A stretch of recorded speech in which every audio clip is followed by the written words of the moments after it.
Lúùkù orí 2 láti ẹsẹ̀ 1 títí dé ẹsẹ̀ 52. Ó sì ṣe lé ọjọ́ wọn ni àṣẹ ti ọ̀dọ̀ Késárì Augustu jáde wá pé kí a kọ orúkọ gbogbo ayé sínú ìwé. Èyí ni ìkọsínú ìwé ìkíní tí a ṣe nígbà tí Kíréníù fi jẹ baálẹ̀ Síríà. Gbogbo àwọn ènìyàn sì lọ láti kọ orúkọ rẹ̀ sínú ìwé, olúkúlùkù sí ìlú ara rẹ̀. Jósẹ́fù pẹ̀lú sì gòkè láti Násárẹ́tì ìlú Gálílì lọ sí ìlú Dáfídì ní Jùdíà tí à ń pè ní Bẹ́tlẹ́hẹ́mù, nítorí tí ìran àti ìdílé Dáfídì ní ṣe, láti kọ orúkọ rẹ̀ pẹ̀lú Màríà aya rẹ̀ àfẹ́sọ́nà tí ó tóbi fún oyún.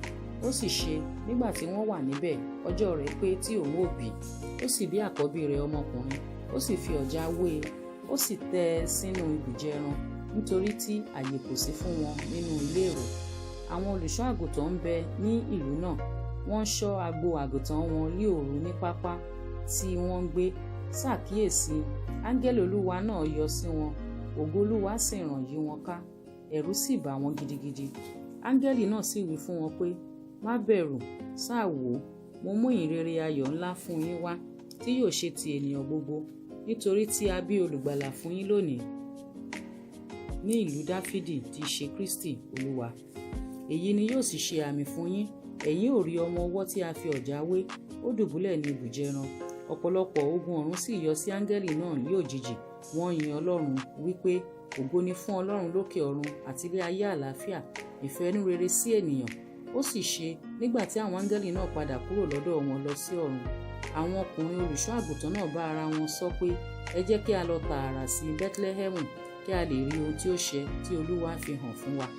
Wọ́n sì wá lọ́gán, wọ́n sì rí Màríà àti Jósẹ́fù àti ọmọ ọwọ́ náà, ó dùbúlẹ̀ nínú ibùjẹ ẹran. Nígbà tí wọ́n sì ti rí i, wọ́n sọ ohun tí ó ti wí fún wọn nípa ti ọmọ yìí. Ẹnu sì ya gbogbo àwọn tí ó gbọ́ sí nǹkan wọ̀nyí tí a ti wí fún wọn láti ọ̀dọ̀ àwọn olùṣọ́ àgùntàn wá. Ṣùgbọ́n Màríà pa gbogbo nǹkan wọ̀nyí mọ́, ó ń rò wọ́n nínú ọkàn rẹ̀. Àwọn olùṣọ́ àgùntàn sì padà lọ, wọ́n ń fi ògo fún Ọlọ́run, wọ́n sì yìn ín nítorí ohun gbogbo tí wọ́n ti gbọ́ àti tí wọ́n ti rí bí a ti wí fún wọn. Nígbà tí ijọ́ 7 sì pé láti kọ ọmọ náà nílà, wọ́n pe orúkọ rẹ̀ ní Jésù, bí a ti sọ tẹ́lẹ̀ láti ọ̀dọ̀ áńgẹ́lì náà wá kí a tó lóyún rẹ̀ nínú.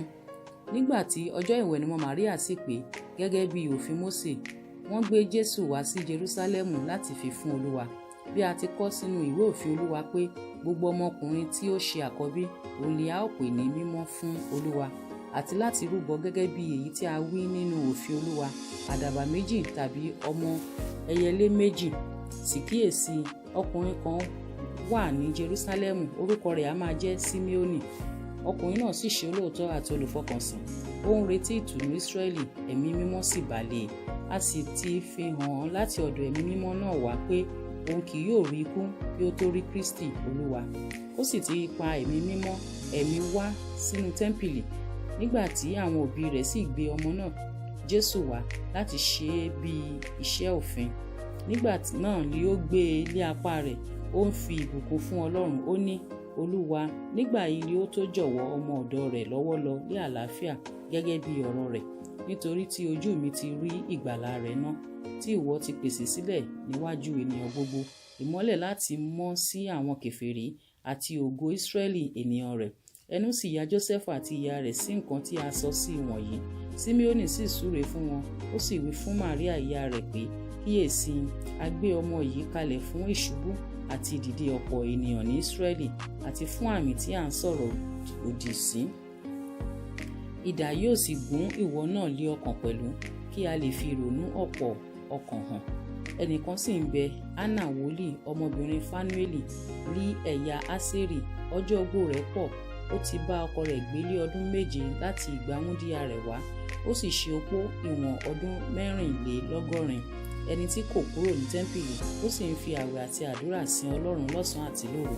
Ó sì wọlé lé àkókò náà, ó sì dúpẹ́ fún Olúwa pẹ̀lú, ó sì sọ̀rọ̀ rẹ̀ fún gbogbo àwọn tí ó ń retí ìdáǹdè Jerúsálẹ́mù. Nígbà tí wọ́n sì ti ṣe nǹkan gbogbo tán gẹ́gẹ́ bí òfin Olúwa, wọ́n padà lọ sí Gálílì, sí Násárẹ́tì ìlú wọn. Ọmọ náà sì ń dàgbà, ó sì ń lágbára, ó sì kún fún ọgbọ́n, oore ọ̀fẹ́ Ọlọ́run sì ń bẹ lára rẹ̀. Àwọn òbí rẹ̀ á sì máa lọ sí Jerúsálẹ́mù ní ọdọọdún sí àjọ ìrékọjá. Nígbà tí ó sì di ọmọ ọdún 12, wọ́n gòkè lọ sí Jerúsálẹ́mù gẹ́gẹ́ bí ìṣe àjọ náà. Nígbà tí ọjọ́ wọn sì pé bí wọ́n ti ń padà bọ̀, ọmọ náà Jésù dúró lẹ́yìn ní Jerúsálẹ́mù. Jósẹ́fù àti ìyá rẹ̀ kò mọ̀, ṣùgbọ́n wọ́n ṣe bí ó wà ní ẹ̀gbẹ́ èrò.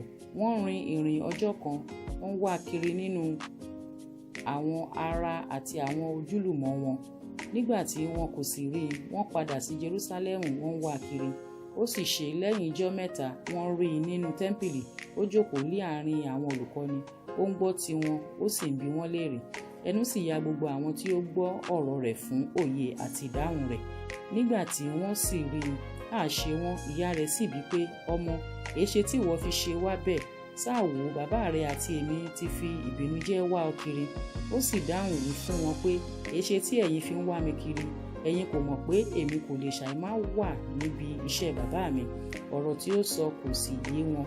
Ó sì bá wọn sọ̀kalẹ̀ lọ sí Násárẹ́tì, ó sì fi ara balẹ̀ fún wọn. Ṣùgbọ́n ìyá rẹ̀ pa gbogbo nǹkan wọ̀nyí mọ́ nínú ọkàn rẹ̀.